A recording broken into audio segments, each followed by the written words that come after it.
Olá, meu nome é Emerson e hoje vou fazer a apresentação final do nosso trabalho de Machine Learning Operations. Para começar, esse é o resumo do nosso trabalho. Então, a ideia seria criar uma plataforma cognitiva para servir dois modelos, né? Onde o primeiro modelo é um modelo de propensão e inadimplência, um modelo de classificação, e o segundo um de clusterização e classificação dos nossos clientes da Quantum Finance. Para começar falando um pouco sobre a propensão e inadimplência, nós fizemos um estudo sobre o dataset que nós recebemos e dentro desse dataset fizemos uma análise exploratória desses dados, envolvendo todos os conceitos que nós aprendemos durante esse MBA. Então, fizemos uma análise inicial desse dataset, validamos as variáveis importantes que seriam utilizadas por esse modelo e removemos as que a gente não julgou interessante. Fizemos uma análise de dados faltantes nesse dataset, dividimos as variáveis categóricas e numéricas, fizemos uma análise específica para as variáveis categóricas. Após isso, fizemos uma análise para as variáveis numéricas, onde visualizamos as distribuições, remoção de outliers e, por fim, fizemos análise de correlação também dessas variáveis que decidimos manter para o nosso modelo. Depois dessa análise, também fizemos uma análise na variável categórica, na nossa variável categórica de status, se o cliente pode ser inadimplente ou não, tem uma propensão à inadimplência, e vimos que essa última classe, que essa variável target, ela estava bem desbalanceada. Então, fizemos aqui o split do nosso dataset para treinamento e teste, e também usamos uma técnica de undersampling para equilibrar as amostras dessa variável status, né, para fazer o treinamento do modelo. Depois disso, fizemos a criação de um pipeline para a tratativa desses dados numéricos e categóricos, onde a gente usou a mediana para completar os valores faltantes dos dados numéricos e depois fizemos um simple inputter também para as variáveis categóricas, utilizando a classe mais frequente para a gente eliminar todos esses dados faltantes. Para os dados numéricos também fizemos a normalização de todos esses dados usando o método do Robust Scaler. E para as variáveis categóricas, nós utilizamos o One-Hot Encoding antes do treinamento do modelo.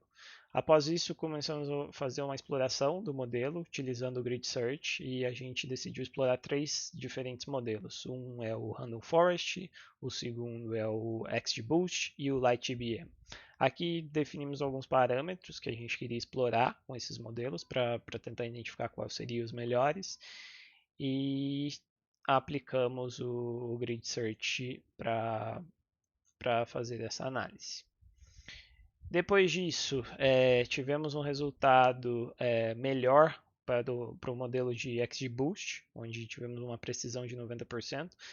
A gente focou na precisão justamente para tentar minimizar o número de maus pagadores a serem classificados como bons pagadores, né, para a gente evitar que o banco permita um empréstimo para essas pessoas. E assim chegamos no resultado de uma acurácia de 87%, Precision de 75%, Recall de 69% e um F1 Score de 72%. Depois que a gente definiu o modelo, a gente criou um pipeline final, né, com o modelo campeão, para que o cliente final pudesse fazer o input dos dados, né, com todos esses dados serem tratados da maneira que nós definimos aqui. E aí nesse pipeline a gente manteve as partes de análise de variáveis categóricas e numéricas, as tratativas dessas duas variáveis. E também colocamos o modelo no final com os parâmetros que foi definido pelo Grid Search que seriam os melhores. E aí sim a gente chegou no pipeline final, onde as variáveis categóricas e numéricas são tratadas de diferentes maneiras. Aplicamos a normalização com o Robust Scaler, o One-Hot Encoding e aqui o modelo final. E aí obtivemos o resultado de 87% de acurácia. Depois disso, fizemos o export do modelo, como visto em aula, utilizando a biblioteca do JobLib. Para o segundo modelo de clusterização e classificação, nosso grupo decidiu fazer a implementação do modelo fake e como retorno desse modelo a gente tem o grupo que o cliente pertence, o label de persona e a propensão desse cliente pertencer àquele grupo. Isso tudo é aleatoriamente retornado pelo modelo. A parte 3 do nosso trabalho, da criação da plataforma cognitiva, nosso grupo decidiu escolher o Azure como cloud, onde a gente vai hospedar esses modelos. E utilizamos o mesmo exemplo proposto pelo professor na aula, onde dentro dessa máquina virtual a gente tem o Docker, e dentro desse Docker a gente implementou o Model Manager e os dois modelos dentro de um container cada um. E assim o nosso cliente final ele pode, através de alguma aplicação, Jupyter Notebook, ou um Postman, ou uma interface web, acessar esse Model Manager diretamente e requisitar para o modelo 1 ou para o modelo 2. Essa implementação teve algumas mudanças no código original apresentado pelo professor, pois a gente criou esse Serving Model Fake, que ele faz a criação de alguns grupos aleatórios que a gente definiu aqui, e o retorno desses grupos é aleatório quando o usuário final faz o request para a rota de predict, né? Então, basicamente foi isso. As imagens, a gente continuou usando a imagem padrão, que o professor utilizou na sala de aula. E esse aqui é o nosso ambiente cognitivo. Dentro do Azure, a gente criou um grupo de recursos, onde dentro desse grupo de recursos foi criada uma máquina virtual. E dentro dessa máquina virtual, a gente consegue pelo próprio command line aqui do Azure acessar a nossa máquina, utilizando os comandos de SSH.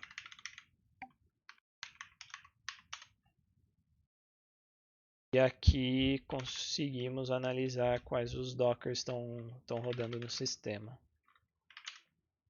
Aqui a gente tem três, a gente tem o Model 1 e Model 2 rodando nesse serving aqui.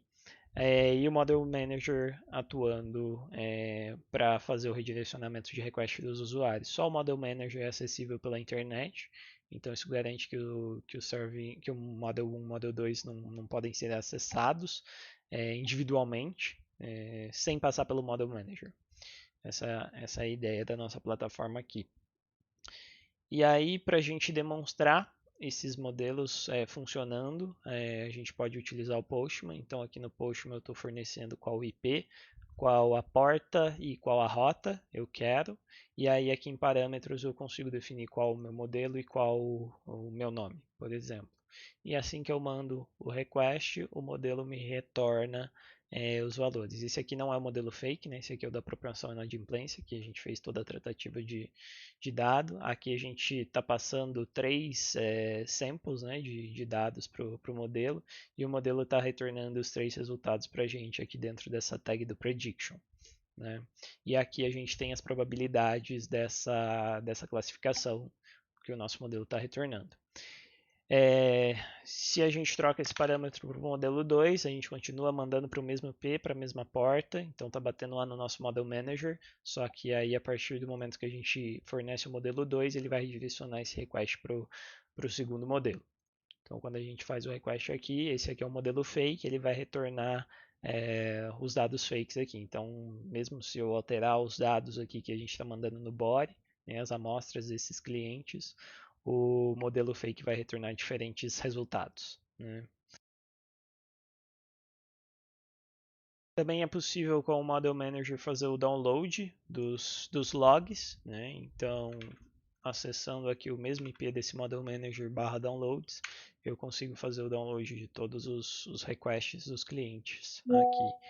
Então, salvando aqui os nossos logs e abrindo essa pasta, a gente tem o histórico de todos os logs de requests feitos por clientes.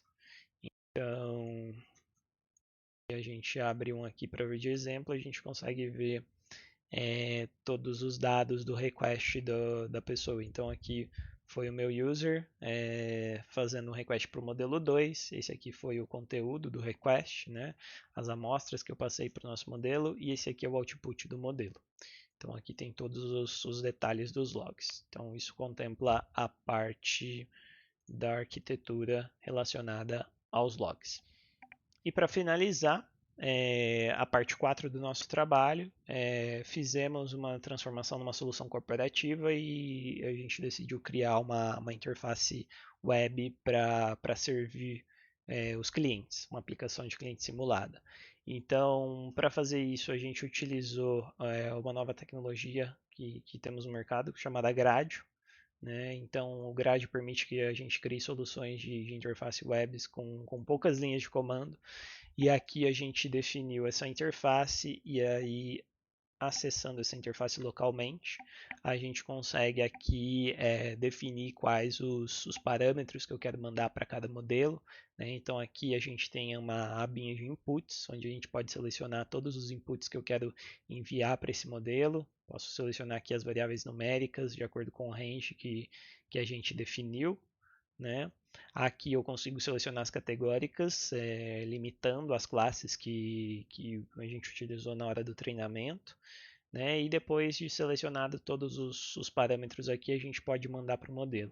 Aqui a gente adicionou dois botões para fazer um load de um preset de cliente com risco à inadimplência e um load de preset de cliente com risco, sem risco à inadimplência. Então aqui a gente está selecionando o modelo 1, né, propensão à inadimplência. Se eu clico nesse botão aqui, ele vai fazer o load desse preset, né, de um cliente com risco à inadimplência, e assim que eu mando para o nosso modelo, a gente recebe aqui o resultado, né, do cliente com risco à inadimplência. E aqui, se a gente faz o load do cliente 2, a gente manda para o modelo, a gente vê que a predição é diferente. Esse aqui é um cliente sem risco à inadimplência, com 76% de confidencialidade nessa resposta do modelo.